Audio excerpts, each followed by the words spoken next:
కామాక్షితాయి అమ్మవారి కటాక్షంతోనే తాను ఎమ్మెల్యేగా గెలిచారని ఎమ్మెల్యే వేమిరెడ్డి ప్రశాంత్ రెడ్డి అన్నారు. ఈ మేరకు బుచ్చిరెడ్డిపాలెం మండలంలోని జొన్నవాడ గ్రామంలో జరిగిన సుపరిపాలన తొలి అడుగు ఇంటింటికి తెలుగుదేశం కార్యక్రమాన్ని నిర్వహించారు. ఇంటింటికి వెళ్లి ప్రభుత్వం అమలు చేస్తున్న సంక్షేమ పథకాల గురించి వివరించారు. ఎమ్మెల్యే ఎంపీ పనితీరుపై ఆరా తీశారు. ముందుగా శ్రీ మల్లికార్జున స్వామి కామాక్షితాయి అమ్మవారిని దర్శించుకున్నారు. ఈ సందర్భంగా ఆమె మాట్లాడుతూ ముఖ్యమంత్రిగా చంద్రబాబు నాయుడు అధికారంలోకి వచ్చిన తర్వాత ఇచ్చిన ప్రతి హామీని నెరవేర్చే దిశగా అడుగులు వేస్తున్నారని అన్నారు.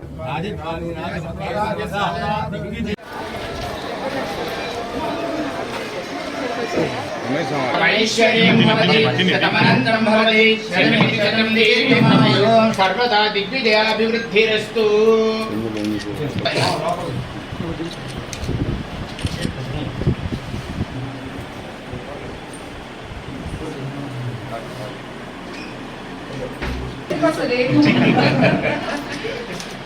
చాలా బాగా కాలనీస్ అన్ని పొయ్యున్నా ఇల్లు లేకపోయినా మళ్ళీ డబ్బులు ఇస్తున్నారు. మీ ఇల్లు తెలుగుదేశం ప్రభుత్వం ఎక్కించాము.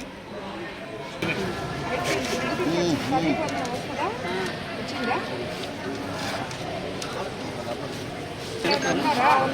తల్లి కొందరు వచ్చిందా?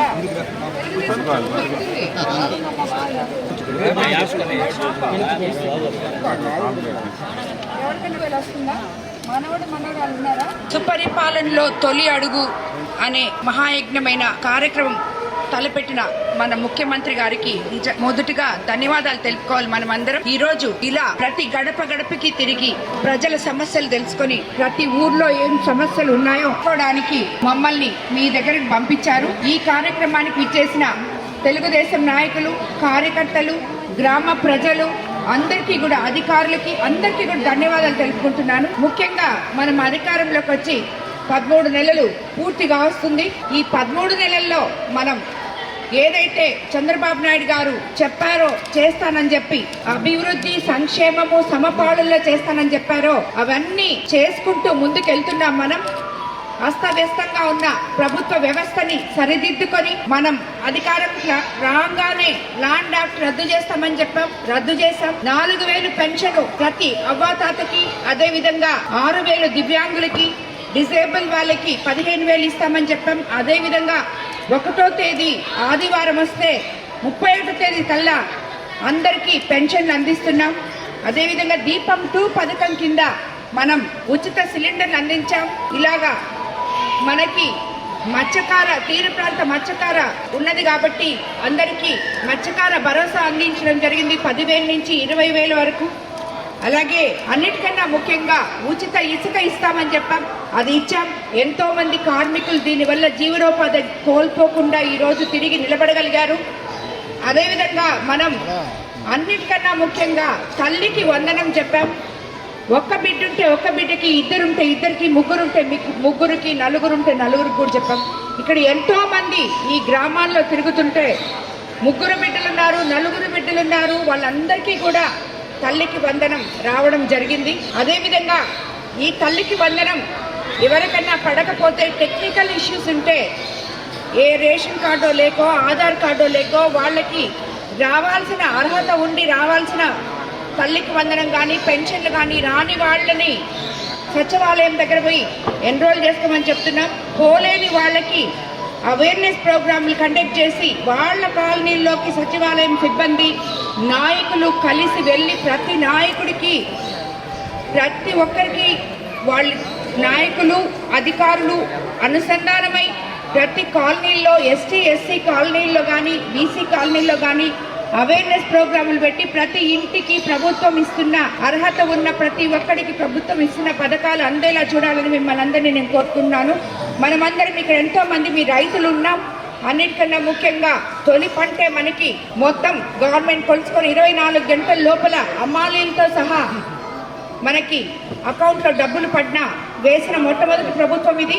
అదేవిధంగా 20 సంవత్సరాల నుంచి తవ్వని కాలువలు, గవర్నమెంట్ తవ్వలేని కాలువలు మన విపిఆర్ ఫౌండేషన్తో తవ్వుకున్నాం. అలాగే గవర్నమెంట్ కొన్ని చేయించుకున్నాం. ఒకటి ఈ తల్లికి వందనం ఇయ్యడమే కాకుండా ఆ పిల్లల భవిష్యత్తు దృష్టిలో పెట్టుకొని సర్వేపల్లి రాధాకృష్ణ కిడ్స్ ఎంతో నాణ్యమైనవి అందించడం జరిగింది. డొక్కా సీతమ్మ మధ్యాహ్న భోజనం పథకం సన్న బియ్యంతో పిల్లలకు అందిస్తున్నాం. రాగి జావ లాంటివన్నీ కూడా పిల్లలకి ఎప్పుడూ అందుబాటులో లేనివి ఈరోజు వాళ్ళ భవిష్యత్తు కోసం వాళ్ళు బలంగా ఉంటే చదువుకోగలరు అని చెప్పి ఇవన్నీ కూడా చేస్తున్నాం మనం. అలాగే ఒక క్లాస్ రూమ్కి ఒకే టీచర్ అనే కాన్సెప్ట్తో మన విద్యాశాఖ మంత్రి లోకేష్ బాబు గారు విద్యా వ్యవస్థలో సంస్కరణలు తీసుకొచ్చి పిల్లల భవిష్యత్తును దృష్టిలో పెట్టుకుని ముందుకు తీసుకెళ్తున్నారు. అలాగే మన ఉప ముఖ్యమంత్రి పవన్ కళ్యాణ్ గారు ఎక్కడైతే గుంతలు రోడ్లు ఉన్నాయో అవన్నీ కూడా పల్లె పండుగ అనే పేరుతో ఎన్ఆర్జీఎస్ డబ్బులతోనైతేనేమి 15th ఫైనాన్స్ డబ్బులతోనైతేనేమి మనము మామూలుగా పంచాయతీరాజ్లో దీంట్లోనైతేనేమి ఈ రోడ్లన్నీ ఆల్మోస్ట్ 75% 80% ఇప్పటికే కంప్లీట్ చేసాం. రాబోయే రోజుల్లో ఇంకా కూడా కంప్లీట్ చేయబోతున్నాం. ఈ నెలలోనే అన్నదాత సుఖీభవ రాబోతుంది రైతులకు అందరికీ. అదేవిధంగా ఆగస్టు 15 నుంచి మహిళలకి ఉచిత బస్సు ఇవ్వబోతున్నాం. ఇవన్నీ కాకుండా మనకి రాష్ట్ర వ్యాప్తంగా చంద్రబాబు నాయుడు గారు ఎన్నో అభివృద్ధి పనులు తీసుకొస్తున్నారు. లోకేష్ బాబు గారు ఐటీ మినిస్టర్గా ఎంతో మంది ఇప్పుడే ఇక్కడ చాలా మంది చెప్పారు చదువుకొని ఉద్యోగాలని యువకులు ఉన్నారు.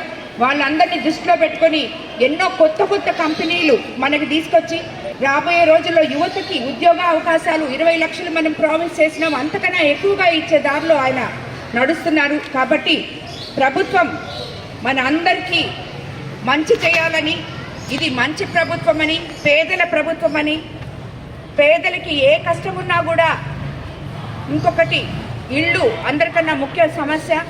దాని మీద కూడా మనం డ్రైవ్ తీసుకుంటూ ఉన్నాం. అవన్నీ ఒకేసారి మనం సరి చేయలేకపోతున్నాం. ఎందుకంటే దాంట్లో జరిగిన అవకతవకల వల్ల పేరుంటే ఇల్లు లేదు, ఇల్లుంటే పేరు లేదు. అలాంటి వాళ్ళు ఎంతోమంది ఉన్నారు.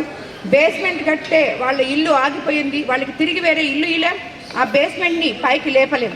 అలాంటి పరిస్థితిలో మనం ఉన్నాం ఇప్పుడు. దాన్నంతా చక్కదిద్దుకొని ఎస్టీ ఎస్సీ కాలనీలకి బీసీ కాలనీలకి ఎక్కడైనా కూడా ఇవన్నీ రెక్టిఫై చేసుకుంటూ ప్రతి ఒక్కరికి మన తెలుగుదేశం నినాదం ఏదైతే ఉందో కూడు గుడ్డ నీడ అనేది దీన్ని తప్పకుండా ముందుకు తీసుకెళ్తాం. ఎస్టీలకి అందులో మన కోవూరు కాన్స్టిట్యున్సీలో ఉన్న ఎస్సీ ఎస్టీలు హ్యామ్లెట్స్ 138 ఉన్నాయి. ప్రతి హ్యామ్లెట్లో కూడా నేను వస్తాను. రోడ్లు, చవిటి కాలువలు, ఇళ్ళు, వాళ్ళకి అందవలసిన బెనిఫిట్స్ అన్నీ కూడా ప్రభుత్వం తరఫున అందిస్తామని చెప్పి మీ అందరికీ కూడా మాటిస్తున్నాను. అదేవిధంగా ఈరోజు ఈ జొన్నవాడలో మనం ఆల్రెడీ అమ్మవారి దయము 40 లక్షలతో పనులు చేశాము.